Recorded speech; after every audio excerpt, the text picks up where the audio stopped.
Hello and welcome to a Let's Play of Mass Effect. Hmm, I played this through once upon a time, and I'd say I'd have mixed feelings about it. It's at the time I thought it was a fairly enjoyable cinematic adventure experience, but also that it was very console-y and basically a shit role-playing game, always. Not shit as in the most god-awful thing you've ever played, but as in not great. It's okay, fairly dull dialogue options, all very simplistic, but that's it. I just saw it on Steam with a bundle with Mass Effect 2, which I've never played, so I thought I'd buy them and probably play them both through. See how I feel about the game now and how I feel about Mass Effect 2. Welcome to Alliance Military Database. Classified information requested. We'll start with character creation. Establishing secure connection. Secure connection confirmed.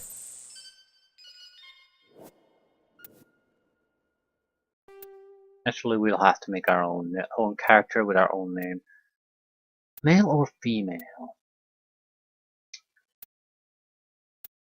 Not sure how much of a difference that's going to make.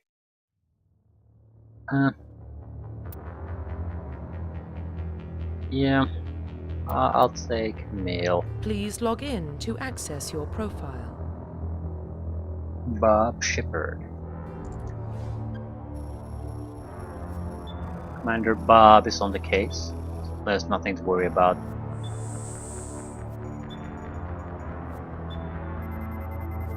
Warning, data corruption. Yeah, could we get on with things?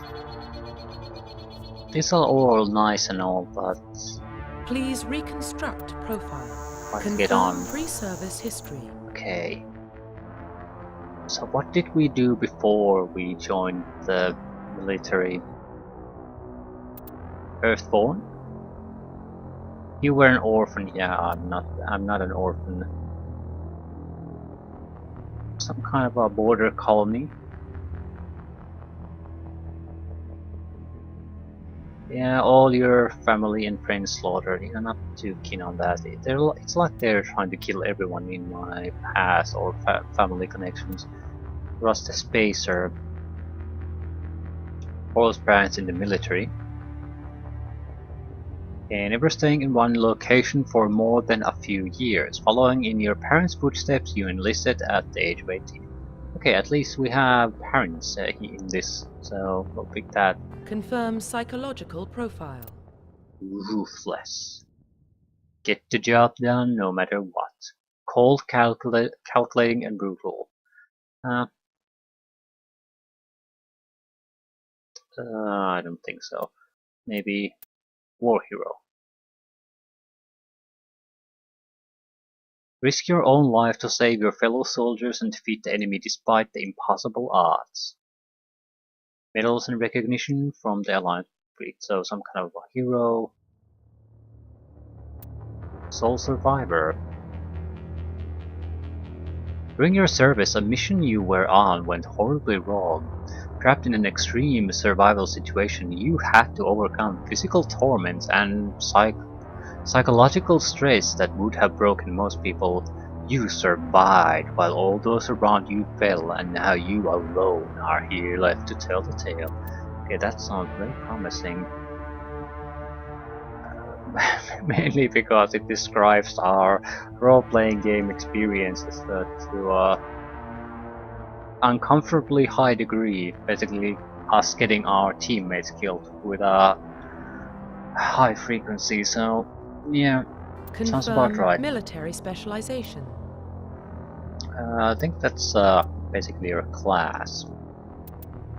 Soldier, I'm guessing you're pretty typical fighter class with nothing special going on for you, which means we're going to avoid that like the plague. I'm not sure what an engineer and adept even is.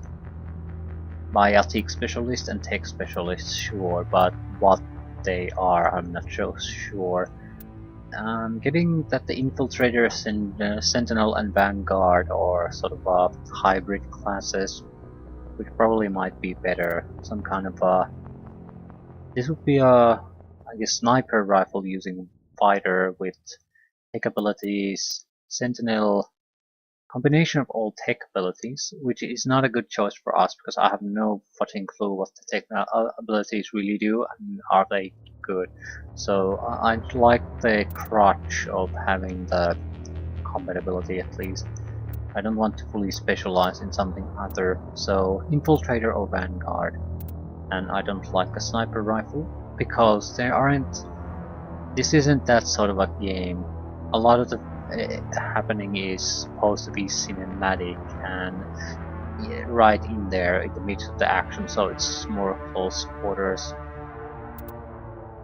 So Vanguard is probably better, maybe.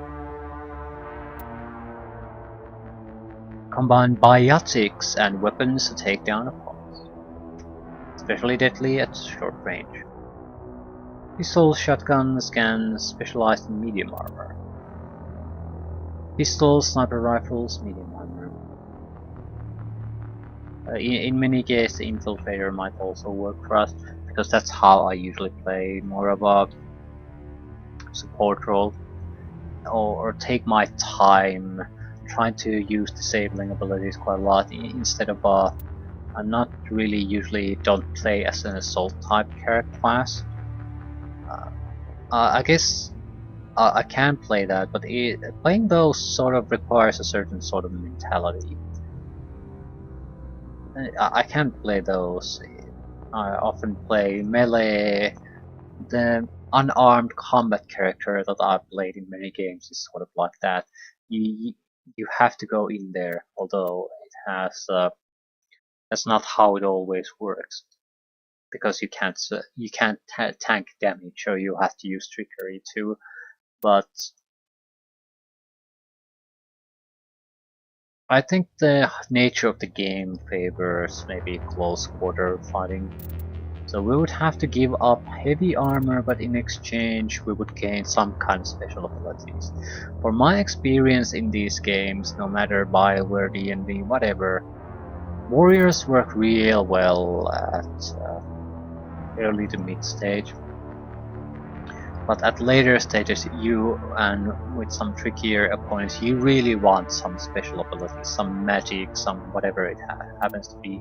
So I think Infiltration or Vanguard combination would suit us quite well. These only can take a pistol if we take a pure.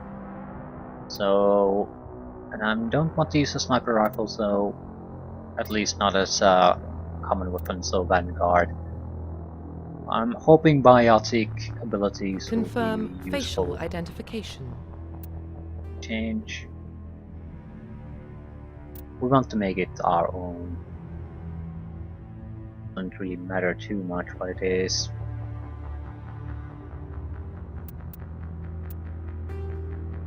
But it has to be your own.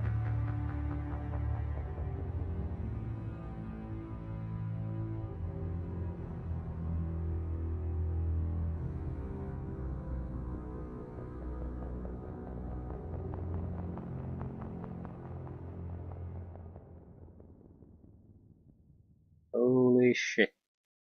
Maybe not quite that rugged.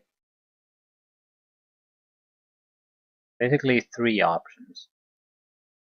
Yeah, seems like we've seen things.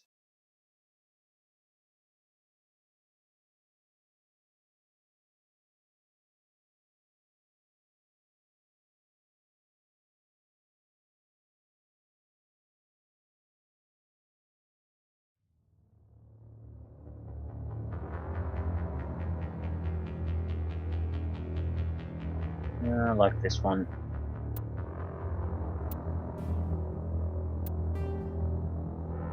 Neck thickness.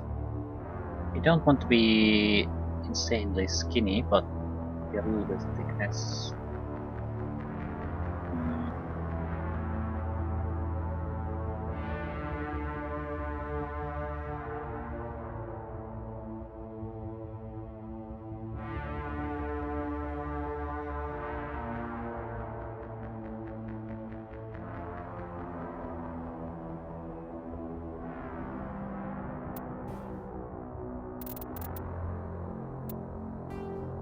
Eyes are probably the most important.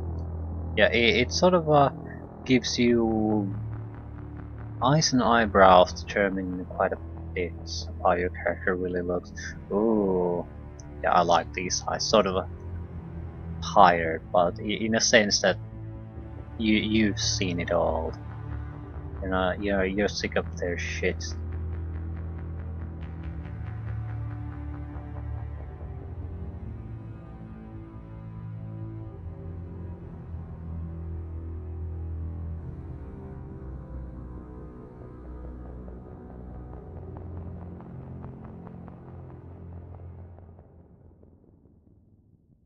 I'm guessing we're,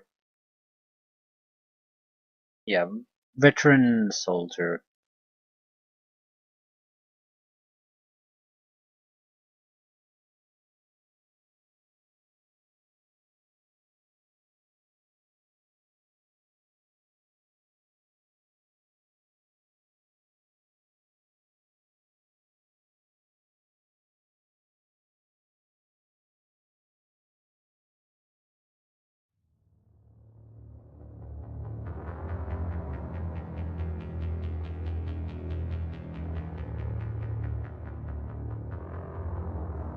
We don't want the brow to be too high.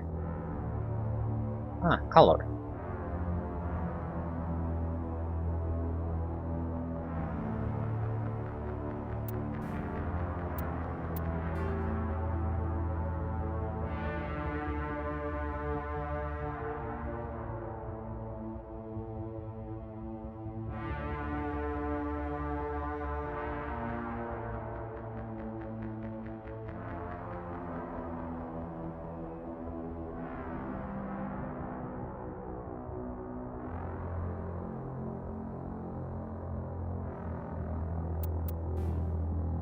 I'm fairly happy with what we have. I do want some changes, especially on the mouth.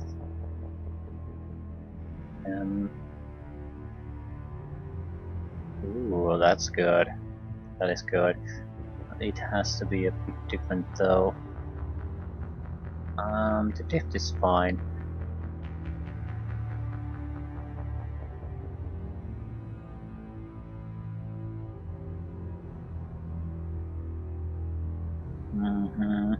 Yeah. But I'm talking about maybe not quite that, but really high still. Yeah, that's my boy. I'm not sure about the nose. Not very good options here in general.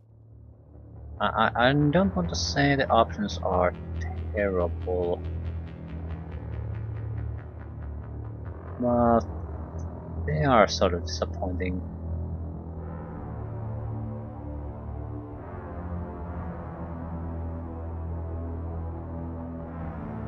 I can probably see why they've done it like this.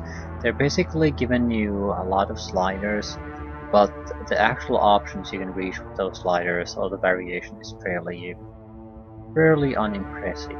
The bonus side of that is though that most of the characters you can create with this are sort of human looking, so there's no absolutely ridiculous characters being created, but it's a single player game, so why would that really matter? I guess it's also ease of use, because most users, well, I don't know if most users, but some users are really struggling to build sort of good looking faces, so it's very hard to fail with this kind of a system. I don't see myself caring about facial hair too much, so no facial hair. Scar probably makes it convenient to take care of anyway.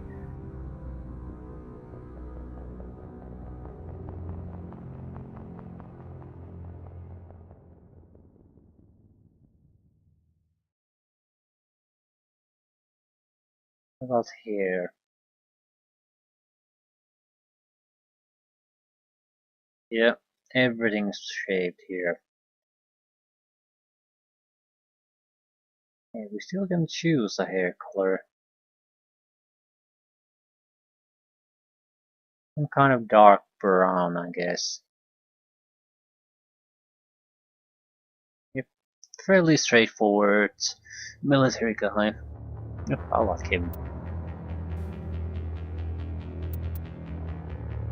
Is that it? Profile reconstruction complete. Yeah. Character created, and I'm fairly happy with him. Sole survivor, lived all his life in space, in different space stations or ships. Some bionic abilities, close quarter specialist, real tough, hard ass.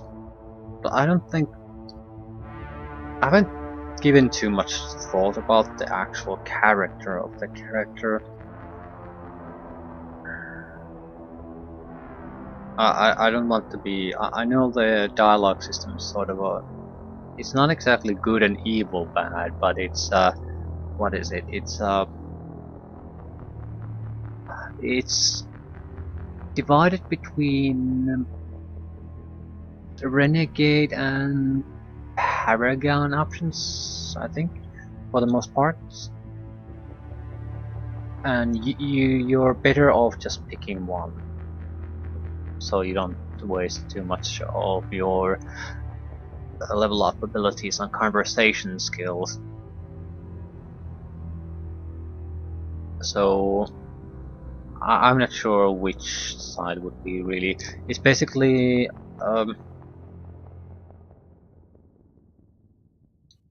do you want to sort of persuade, or do you want to intimidate? That's how it is a lot of the time. So I don't know which our character would be. You want to have one of them. It just makes sense, and it's not that expensive to develop. But we'll see. I guess we'll more lean on the Renegade side. That's how we've been. We know we've been in the thick of things. We've seen all of our comrades slaughtered. We know to be self-reliant and know how to get things done. So while I don't think that my character is sort of dickish about things or impolite or things like that, but when things need doing, he does them and isn't going to be too gentle about getting things done, whatever it takes, within reason. I don't want to use the sort of renegade type of approach just for the sake of using it, though, when it makes sense. And I think in a lot of situations we can at least justify it to some extent. But I do want to roleplay rather than play or intentionally try to pump up points out of it. But we'll see. We'll see how it works.